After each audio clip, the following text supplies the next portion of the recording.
ამ დილით, როდესაც ვლოცულობდი, ღმერთისაგან მქონდა რაღაც შინაგანად, ზოგჯერ არის ხოლმე, რომ მოდის ეს ფიქრები, აზრები. და იცით, ძალიან ბევრს ვფიქრობ საქართველოზე და ხალხზე, რომელიც საქართველოში ცხოვრობს. ძალიან ბევრს ვფიქრობ. ვფიქრობ ჩემს ახლობლებზე, ვფიქრობ ზოგადად ადამიანებზე, რომ ჩაკეტილი აქვს ბოროტს კარი იმისათვის, რომ ღმერთის სიტყვა არ მოისმინონ. და ვფიქრობდი, თქვენ იცით, რომ საქართველოს უმეტესობა თავს მართლმადიდებლად მიიჩნევს. და როდესაც მე ახლა ადრე მეკითხებოდნენ, როდესაც ხვდები ადამიანს, ხო, და იგებს, რომ შენ არ ახარ მართლმადიდებელი, გეკითხება, პირველი კითხვა ის არის, რომ რა განსხვავებაა თქვენსა და მართლმადიდებლებს შორის. ადრე, როდესაც უფრო ახალი ვიყავი რწმენაში, ვეუბნებოდი, რომ ჩვენ ხატებს არ ვცემთ აყვანს და თქვენს ცემთ აყვანს და რაღაცა ესეთი. მერე ცოტა რომ ვისწავლე ღმერთის სიტყვა, ვამბობდი, რომ ჩვენ მადლით გამართლებას ვამბობთ, მაგრამ თქვენთან საქმეებით გამართლება არის. მაგრამ იცით რა, ეხლა რომ ვფიქრობ ამ ყველაფერზე, ძვირფასებო, საქართველოში რა სხვაობა არის? იცით, ეხლა ჩვენ კი ვამბობთ, ევანგელისტები ვართ, მაგრამ ჩვენ ხო არაფერისტები არა ვართ, ხო? ჩვენ ვართ უბრალოდ ადამიანები, რომლებმაც სხვანაირად დავიწყეთ აზროვნება, ხო? ეხლა ადამიანები, ქრისტიანებსაც რო შეარქვე, ეს ქრისტიანები, იესოს არასოდეს არ უთქვია, რომ მე ქრისტიანი ვარ. არასოდეს. არც ერთი მოციქული თავს ქრისტიანად არ წარმოაჩენდა. როდესაც ამბობდნენ ეს ხალხი ვინ არის, ისინი ამბობდნენ, რომ ჩვენ მოწაფეები ვართ. ასე ამბობდნენ. მოწაფეები ვართ იესოსი, ნაზარეველი იესოსი. ანუ სიტყვა ქრისტიანები დაწერილია სიტყვაში, რომ შეარქვეს მას. ანუ ქრისტეს მიმდევრები, ეს ის ხალხია, რომელიც იმ იეშუას დასდევს, დაახლოებით.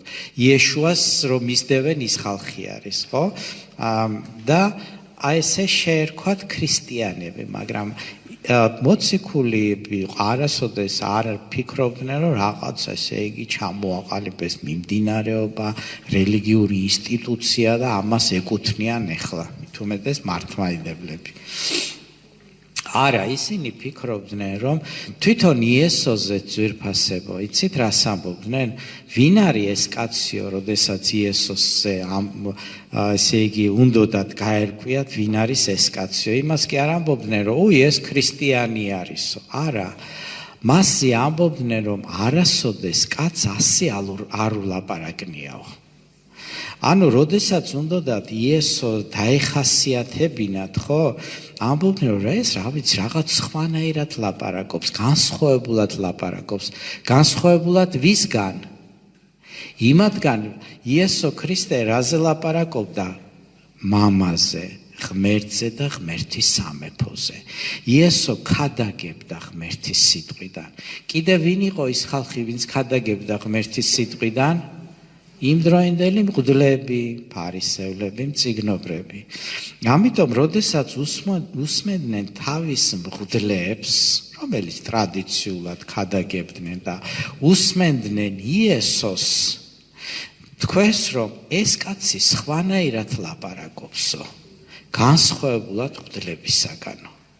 ამიტომ, როდესაც უნდათ რომ დაეხასიათებიათ იესო, იმას კი არ ამბობდნენ, იესო ქრისტიანი არის და ესენი იუდეველები არიან. არა, უბრალოდ მისი დახასიათება იყო, მისი სარწმუნოება იყო, მისი მიმდინარეობა იყო, რომლის სახელია კაც ასე არასოდეს ულაპარაკნიაო.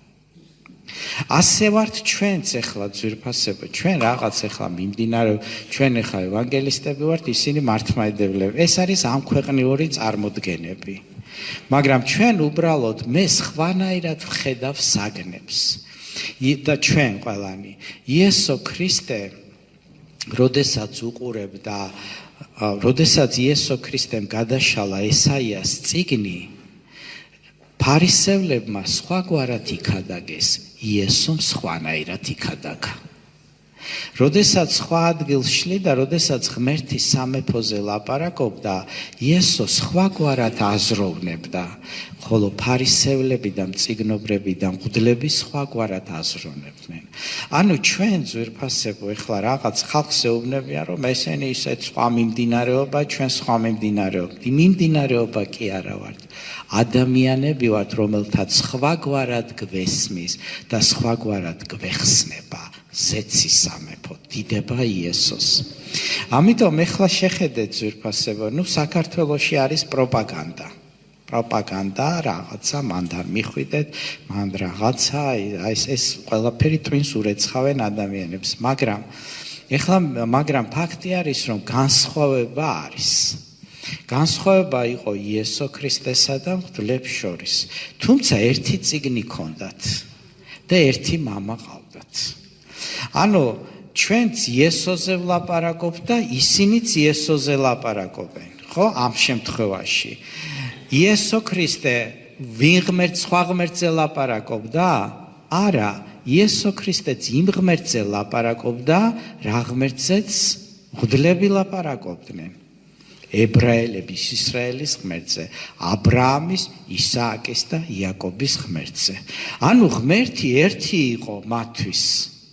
ისე არ უთქვია იესოს, რომ იცი რა, ის რაც აბრაამის, ისააკის და იაკობის იაჰვე ღმერთია, ეგ არ არის ღმერთი. მუჰამედი და ალლაჰია ღმერთი. ასე არ უთქვია იესოს. იესომ თქვა, რომ კი, ის ღმერთი არის ცოცხალი ღმერთი, რომელსაც თქვენ ქადაგებთ.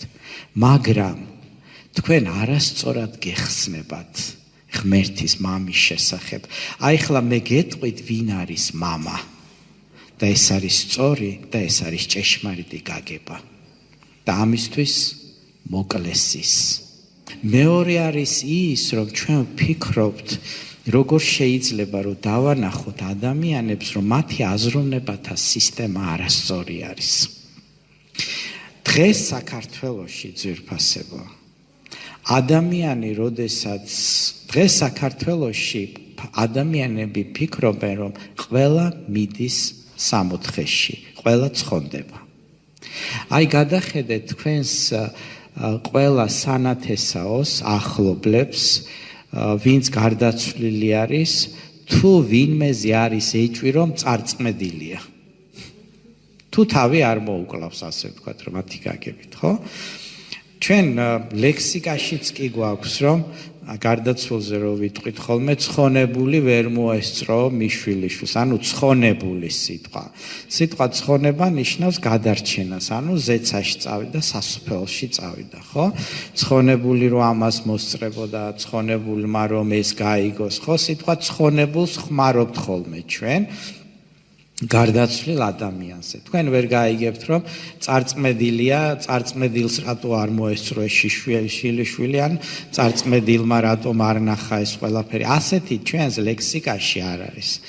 ანუ ქართველები დაიმედებულნი არიან, როდესაც მიცვალებულ ხო გარდაიცვლება ადამიანი ოჯახში, ადამიანები ფიქრობენ, რომ თუ კორკოც დაუდგამენ, სანთელს წყალს დაუდგამენ და ესე იგი წესა აუცილებლად ღდელი უნდა მოვიდეს, წესა უგებენ, მერე საფლავზე ჯვარი უნდა დაასონ, თუ საგალობლები იქნება დაუშვათ გასვენების დროს, კარგი არის, ჭირისუფალი არის დაიმედებული, რომ ადამიანი წავიდა ზეცაში.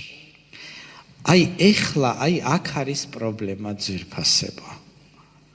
ანუ გამოდის, რომ ეხლა მართლმადიდებლის რელიგიური ინსტიტუცია ამბობს, რომ შენ უნდა დარჩე ეკლესიის შიგნით. შენ უნდა დარჩე მართლმადიდებელი, შენ არ უნდა უარყო შენი მართლმადიდებლობა და ეს არის ფაქტიურად გარანტია იმისა, რომ შენ იქნები ცხონებული. ეხლა შეიძლება მართლმადიდებელი თეოლოგი რო იყოს აქ, ჩემს გვერდით მეტყვის, რომ ეს ასე არ არის მართლმადიდებულ თეოლოგიაში. ეს ასე არ არის. შეიძლება ვიღაცები წარწყდეს, თუ იქ არ ეზიარებიან, თუ არ ჩააბარებენ აღსარებას, თუ არ ივლიან ეკლესიაში, თუ მონანიებული არ აქვს, თუ ესე იგი და მთელი შეიძლება სია ჩამოწერონ, როგორ არის მათ ჯულის კანონში. მაგრამ ჯულის კანონში შეიძლება ბევრი რამე ეწეროს წიგნში, მაგრამ რეალობა ადამიანებს როგორ წამთ ასე არის. ყველა მიცვალებული გამოდის, რომ ყველა მართლმადიდებელი მიდის ზეცაში. მაგრამ ეხლა ჩვენ ვამბობთ, რომ ეს ასე არ არის. და თუ ყველა ცხონდება, მაშინ რაღა საჭიროა ეს მიცვალებულის პარაკლისები, მერე კიდე საკურთხები და ასე შემდეგ. ეხლა ესე იგი მეორე ვარიანტი არის, რომ შეიძლება კი არ წავიდა იმაში ზეცაში, მაგრამ იქ ცოდვები ქონდა და რაღაც უნდა გაიაროს საფეხურები. მაგრამ როდესაც მიცვალებულია, თავში არავის არ მოსდის ეს, ნეტა რამდენ საფეხურს გაივლის ჩემი მიცვალებული, ნეტა რამდენი საზვერე უნდა გაიაროს ჩემმა, გინახავთ ეს მსჯელობა გასვენებაში? საზვერეებზე ელაპარაკათ და ემსჯელათ. ნეტა საზვერეში როგორ იქნება ეხლა მისი საქმე. ძალიან დაიტანჯება ეს მეშვიდე საზვერეში, თუ არ დაიტანჯება და ჭირისუფლების ხედან და ესე იგი მსჯელობენ, ვაი, ჩემი მიცვალებული საზვერეში როგორ იქნება. არა სჯერათ. და საერთოდ არ სჯერათ, თუ კი არ ინქვეყნიური ცხოვრება არსებობს. იტყვიან ხოლმე, რომ მოკვდა და დაისვენა. განსხვავება ის არის, ჩემო მეგობრებო, რომ ღმერთის სიტყვაში წერია, რომ იმქვეყნიური ცხოვრება არსებობს. და დაწერილი არის, რომ შენ უნდა მიიღო იესო ქრისტე როგორც შენი პირადი მხსნელი. მხსნელი სიტყვა ნიშნავს იმას, რომ შენ გჭირდება რაღაცისაგან დახსნა. და ეს რაღაცა არის ცოცხლად წარწმედა. ანუ განსხვავება ძვირფასებო, ჩვენ მოვდივართ ეკლესიაში, ჩვენ ვინანიებთ, ჩვენ ვცდილობთ, რომ ესე იგი უფლის წინაშე წავსდგეთ, ჩვენ იმედს ვამყარებთ იესო ქრისტეზე, ჩვენ ვცდილობთ, რომ ღმერთის გზებით ვიაროთ, ჩვენ გვინდა, რომ სიტყვა ვისწავლოთ, სიტყვის სწავლა რა გვინდა, იმისთვის გვინდა, რომ ვიცოდეთ რა არის მოსაწონი ღმერთისათვის. როდესაც იესო ქრისტე მოვიდა დედამიწაზე, რას ამბობდა ის? შემხედეთ მე და შეხედავთ როგორია მამა. შემხედეთ მე და იხილავთ მამას. ის მოვიდა დედამიწაზე იმისათვის, რომ ეცნობებინა ხალხისათვის, რომ თქვენ როგორც გწამთ, თქვენი რწმენის სისტემა, რომელიც საუკუნეების მანძილზე ჩამოყალიბდა, არასწორია, მეგობრებო. ეხლა მე გეტყვით, როგორი არის სწორი. და ის როგორიც არის სწორი, დაწერილია ღმერთის სიტყვაში. ამიტომ დღევანდელ დღეს, ეხლა როდესაც საქართველოზე ვფიქრობ, ძვირფასებო, თითქმის ურწმუნოებაში არის ქვეყანა. მათ იციან, აიცით, იესო ქრისტეს დროს პრობლემა იყო ის, რომ ხალხი იყო რელიგიური, რიტუალებს ასრულებდა, ყველაფერს ზედმიწევნით აკეთებდა, მაგრამ ღმერთი არ ყავდათ შეცნობილი. ვერ შეხედეს, ის თვითონ უფალი მოვიდა დედამიწაზე, დადიოდა და მოკლეს. ეს ამას არაფერი საერთო არ აქვს ღმერთთან, არაფერი საერთო არ აქვს იმ რიტუალებთან, რომელსაც ჩვენ ვასრულებთ და არაფერი საერთო არ აქვს იმ ღმერთთან, რომელიც ჩვენს ტრადიციებში არისო. დღევანდელ დღესაც ასე არის, ძვირფასებო. დღეს ჩვენ გვაქვს რიტუალები, ჩვენ ვახსენებთ ამ ყველაფერს საქართველოში, მაგრამ ღმერთისაგან შორს არის ხალხი და ყველაზე ძალიან ეს ჩანს ზუსტად დაკრძალვაში. როდესაც ადამიანებს საერთოდ არ აინტერესებთ მისი მიცვალებული ცხონდა თუ წარწყდა. დაჯდებიან ქელეხზე და ღმერთმა აცხონოს ამბობენ. მოვა ესეთი სასულიერო პირი და იყო მართლმადიდებელი, იყო მონათლული, გაქრისტიანდა, მაშინ ყველაფერი წესრიგში არის. მაგრამ უფალი ამბობს, ვინც გულით არ ირწმუნებს და ბაგით არ აღიარებს, რომ იესო უფალია, ის ვერ გადარჩება და ვერ ცხონდება.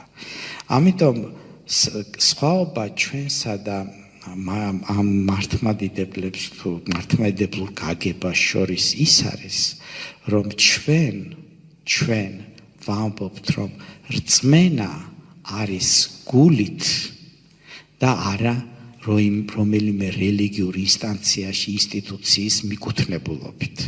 შენ შეიძლება მიკუთვნებული იყო რომელიმე რელიგიურ ინსტიტუციას, არ აქვს მნიშვნელობა მართლმადიდებლური იყო, კათოლიკური იყო, პროტესტანტული იყოს თუ რაღაცა, მაგრამ ღმერთი გაძლევს შენ ცხონება შენი გულის გამო და რწმენის გამო და არა იმის გამო, რას ეკუთვნი.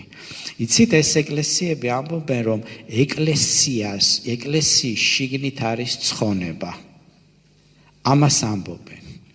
ეკლესიას გააჩნია ეს იარაღი. და ეკლესია შეუძლია შენ, ესე იგი, გაცხოვნოს და შეუძლია წარწმიდოს. და ისინი ამბობენ, რომ ესეთი პეტრეს უთხრა, რომ გაძლევ გასაღებსო. რასაც შეკრავ, შეკრული იქნება და რასაც გახსნი, გახსნილი იქნებაო. მაგრამ პეტრეს მისცა ძალაუფლება. მაგრამ კეთილი ნება ადამიანის არის ყველაზე მნიშვნელოვანი ძვირფასება. თუმცა პეტრეს იჩემებს ყველა ახლა.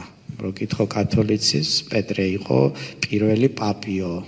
მართლმადიდებლებს რო კითხო, პეტრე იყო პირველი პატრიარქიო და ვერ გაუღვიათ. არც პაპი იყო და არც პატრიარქი იყო. იმიტომ რომ ერთ ადგილზე პეტრეს ეუბნება, იესო განვედი ჩემგან სატანაო.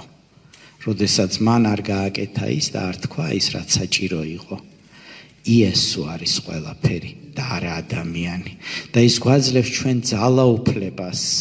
მაგრამ ამ ძალაუფლების გამოყენება ჩვენ შეგვიძლია ისე, რომ ადამიანმა უნდა გაუხსნას გული და ჩვენ ძალაუფლება კი გვაქვს, მაგრამ ძალა მოდის ღმერთისაგან.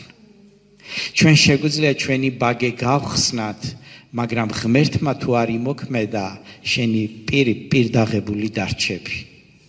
როდესაც ჩვენ ვამბობთ, რომ მე მაქვს ძალაუფლება, აი მაგალითად მე ვლოცულობ ვიღაცაზე, რომ განიკურნოს, ხო? მაგრამ ის თუ არ განიკურნა, ეს იმას კი არ ნიშნავს, რომ მე ძალა არა მაქვს. ღმერთმა უნდა გააკეთოს ეს. და თუ კი ის განიკურნა, მე კი არ განკურნე, ღმერთმა განკურნა ის. ღმერთი არის ყველაფერი. როდესაც მე ვიქადაგე დაუშვათ და ვიღაცა მოინანია, ვინ გააკეთა მის გულში ეს მონანიება? ღმერთმა გააკეთა. როდესაც გაძლევ ძალაუფლებას, მე გაძლევ ძალაუფლებას, რომ ჩემი სახელით იმოქმედო. ყველას არ აქვს უფლის სახელით მოქმედების უფლება, მაგრამ მე ჩემი სახელით შეგიძლია იმოქმედო, მაგრამ მე ვარ ის ძალაუფლების მქონე, მე ვარ ის საბოლოო წერტილი, უფალი ამბობს, რომელიც აკეთებს ყველაფერს. მაგრამ ეკლესიამ რა გააკეთა მართლმადიდებელმა ეკლესიამ? ქრისტე გვერდზე გადაწია და მე რასაც მინდა იმას ვიზამ. მე როგორც ვიტყვი, ისე იქნება. ეკლესიის თავი არის იესო ქრისტე და ყოველთვის იქნება იესო ქრისტე. დიდება ჩვენ ძლიერ ღმერთს. მაგრამ შენ რომ იძახი ქრისტიანი ვარ, ერთი სიტყვა მეოთხე საუკუნეში ვთარგმნე, მთელი ესე იგი ამდენი ხალხი მყავს, სამღვდელოება, ტელევიზია ყველაფერს გადმოსცემს, ეკლესიაში მიდიხარ, დიდი სანთელი გიკავია, პირჯვარს იწევ, ახსარებას აბარებ და მერე სასამართლო მოსამართლე ხარ და უსამართლოდ ასამართლებ, ხო? არასოდეს არ განვითარდება ეს ქვეყანა, იმიტომ რომ გაქვს ღმერთის სიტყვა, მაგრამ უღმერთოდ იქცევი. ეს არის ყველაზე დიდი სასჯელი და საშინელება. ჯობდა არ გწოდნოდა. ამიტომ ჩემო ძვირფასებო, ღმერთის სიტყვაში ასეს წერია. რომ როდესაც ერი ამბობს, რომ მე ვარ ქრისტიანი, მე ამდენი საუკუნის ქრისტიანობა ვიცი, მე ესე იგი თარგმანი მაქვს სიტყვა ისა და ისევ წარმართობაში, უღმერთოებაში და ისევ ესე იგი უშჯულოებაში ხარ, კურთხევა არის დაბლოკილი შენთვის. ამიტომ სჭირდება ჩვენ ხალხს და ჩვენ ერთს ამის გაგება ძვირფასებო და თუ კი ერი შემოbrunდება როგორც წერია ღმერთისაკენ და თუ კი ერი გულს გაუხსნის გულს მაშინ დიდებული კურთხევა მოვა ჩვენ ქვეყანაზე. ამიტომ როდესაც ვამბობთ, იცით, ეხლა მე ბევრს საუბრობ რა არის სხვაობა, ეხლა ზოგს უნდა რომ მარტივად თქვას რა არის სხვაობა და რაღაცა, მაგრამ ძირითადი სხვაობა არის ის, რაც სხვაობა იყო იესო ქრისტეს დროს. ძალიან კარგი პარალელია ეს. ჩვენ ვაზროვნებთ ისე, როგორც იესო აზროვნებდა, ისინი აზროვნებენ ისე, როგორც ფარისევლები აზროვნებდნენ. და თუ უნდა ვინმეს გამოიკვლიოს რა იყო სხვაობა იესოსა და ფარისევლებს შორის, ღმერთი არ იყო სხვაობა, წიგნი არ იყო სხვაობა, იყო სხვანაირი აღქმა ყველაფერ ამისა და ის ამბობდა იყო გულით რწმენა და იყო რელიგიით და ტრადიციით რწმენა. ეს იყო სხვაობა.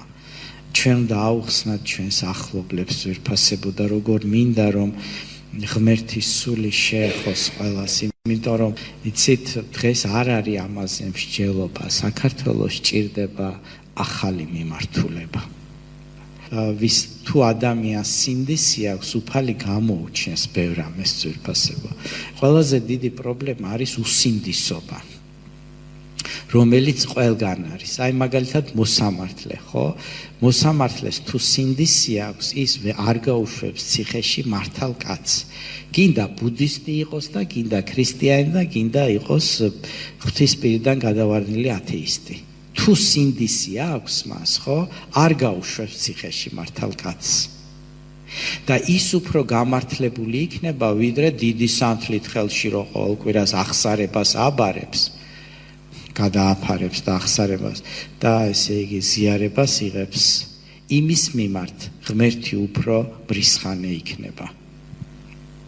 და ოჯახში ყოველთვის კითხულობს და ლოცულობს რაღაც უფალო შემიწყალე. ღმერთის სიტყვა ლაპარაკობს ამაზე, მაგრამ ამ ხალხს გონია, რომ იქ რომ ეკლესიას შესწირა ფული და ტაძარი ააშენა, უკვე დასრულებული საქმეა. ეხლა დღესაც ამბობენ, აი ეს კაცი როგორა ეკლესიის წინააღმდეგ, ამდენი ტაძრები ააშენაო, ამდენი ფული შესწირა, ამდენ რამეს აკეთებს, ადამიანებს გონიათ, რომ ეს არის ის, რაც ღმერთს უნდა და არა გული. ამიტომ ჩემო ძვირფასებო, ვილოცოთ საქართველოსათვის. საქართველოს სჭირდება ცვლილებები, ძირეული ცვლილებები სჭირდება. ეს პროპაგანდა უნდა შეიცვალოს, ეს ცვლილებები უნდა შევიდეს ყველა სფეროში. იცით, გერმანიაში მიტომ მოხდა რეფორმაცია, რომ გერმანიის მაღალი ელიტურმა შტოებმა დაინახეს ამ რეფორმაციის აუცილებლობა. აქაც საქართველოს მაღალმა, ასე ვთქვათ, ინტელექტუალურმა ხალხმაც უნდა დაინახოს ამ ცვლილებების. დღეს პრობლემა რა არის, იცით? ხალხი აი ეს ვინც აზროვნებს, კი ფიქრობს, რომ ცვლილებები საჭიროა, მაგრამ რო შევცვალოთ რა უნდა იყოს ეს სხვა. დიდება ჩვენ ძლიერ ღმერთს. ამიტომ ჩვენ ვამბობთ, რომ საქართველოს უნდა შეიცვალოს იესო ქრისტეს სახელით. აზროვნება უნდა შეიცვალოს, ღმერთის სიტყვის თანახმად შეიცვალოს. ქართველი ქართველად დარჩება, აზერბაიჯანელი აზერბაიჯანელად, სომეხი სომეხად დარჩება. ღმერთის სიტყვის ცვლილება არ ცვლის ჩვენ ევრონებას. პირიქით, ჩვენ გვემატება მეორე მოქალაქეობა, ზეციური მოქალაქეობა. დიდება იესოს. ზოგი ფიქრობს, იცით, თქვენ იცით ამის შესახებ, რომ ასწავლიან, რომ ზეციური საქართველოს არსებობს. გაგიგიათ ამის შესახებ, ხო? ესე იგი, ამ საქართველოს, ეს იგივე არის, რომ ესე იგი იქაც ის პრობლემები და ეხლა ზეციური იაპონი კარგი ახლა აქაური იაპონური ვერა ვართ იაპონელები ვით მაგრამ ზეცაშიც იგივე უნდა მქონდეს და არც ვაკეში მინდა ვიყო და არც ვერაზე ზეცაში კაცო მინდა რომ რაღაც ესე იგი ძალიან დიდებულად ვიცხოვრო ზეცაში ხა იქაც უნდა ვებრძოლო ამ ვიღაცებს რაღაცა იქაც იგივე მოსამართლეები და იქაც მიტინგებზე ვიარო ეხლა რომ შეიცვალოს და ზეციურ იაპონიას დავემგვარნო რაღაც უგუნურება ძვირფასებო რა ზეციური საქართველო ან ქართულად იქნება იქ ესე იგი განკითხვა ხო განკითხვა იქნება ქართულად. მე იქნებ საერთოდ არ ვფიქრობ სასამართლოზე მისვლა. მე ვიცი რომ იესო ქრისტეთი მე სასამართლოს არ გავივლი. ჩემი ცოდვები ნაპაესენი მანდა მაინც სასამართლო, მანდა მაინც ესე იგი იქ უნდა იცხოვრო საქართველოში, იქ უნდა იყო ისევ რაღაცა, არ მინდა. მე მინდა თავისუფლება ზეცაში. მე სხვაგვარად წარმომიდგენია ზეცა. ეხლა იმას ის იქ ვზის რაღაცა სასულიერო პირია, კაის ჭამს, კაის სვამს, მანქანა ემსახურება, ყველაფერი აქვს და ზეცაშიც იგივე უნდა. ზეცაშიც საქართველოში იქნება და იქაც ისე იქნება ყველაფერი. ჩვენ უნდა მოვემსახუროთ, აგერ უნდა ვიმუშაოთ სამსახურში და იმან იქ კარგად უნდა იყოს. ასე წარმოუდგენია იმას. მე კიდე სხვანაირად წარმომიდგენია ზეცა. მე კიდე წარმომიდგენია რომ იქ ვიქნები თავისუფალი, ლაღი, სულით ვიქნები ყველასთან, ჩემუფალთან ვიქნები კავშირში, ხო? იმას ისე წარმოუდგენია, მე ასე წარმომიდგენია. ვისი არის სწორი? მისი სწავლება არის მისი აიქ რაღაცა სუფრებზე და ჩემი არის ღმერთის სიტყვიდან. დაწერილია რომ არ მოგშიბდებათ, არ მოგსყურდება, თქვენი ცრემლი მოიწმინდებაო ზეცაშიო და იქნებით ლაღები. სიმღერები თქვენ იცით რომ გალობები იქნება, სიმღერები იქნება, არ მოგწმინდება, ვიმოგზაურებთ. იმდენად დიდებული იქნება იქაურობა, ხო? რაც აქ ვერ ვიმოგზაურე, იქ ვიმოგზაურებ. რაც აქ ვერ ვიძინე, იქ ვიძინებ, ჭყალებში ვამბობ, ხო? აი ჩვენ ზეციურ საქართველოში ვიქნებით და ზევიდან გადმოხედავთ ყველაფერს. ჯერ აქ გადმოხედე ზევიდან და მე რეილაპარაკე იქა. ამიტომ ჩემო ძვირფასებო ადამიანები აი ამ რაღაცით არიან სავსენი. ამ უგუნურებით არიან სავსენი და ვინ არცელებს ამ უგუნურებას?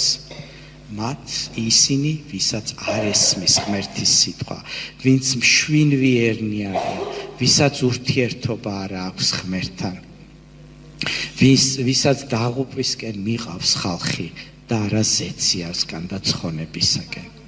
ამიტომ ჩვენ გვჭირდება ლოცვა, ჩვენ გვჭირდება დგომა ღმერთის სიტყვაზე, საქართველო უნდა შეიცვალოს და მე მინდა რომ საქართველო შეიცვალოს ჩემი სიცოცხლის პერიოდში. და მე მინდა ვიხილო ცვლილებები ამ ქვეყანაში. მე ვიხილო ადამიანები ხელგაწვდილი, მე ვიხილო ადამიანები ტელევიზიით რო გამოდიან და ღმერთის შესახებ საუბრობენ. როდესაც მთავრობა არ იტყვის რომ ჩვენ თუ ერთნი არ ვიქნებით რომელიღაც რელიგიური ინსტიტუციის, არა. ისინი იტყვიან რომ ჩვენ ერთნი უნდა ვიყოთ იესო ქრისტეში და ჩვენი რწმენა დამყარებული უნდა იყოს ღმერთის სიტყვაზე და საქართველო იქნება წინ წასული.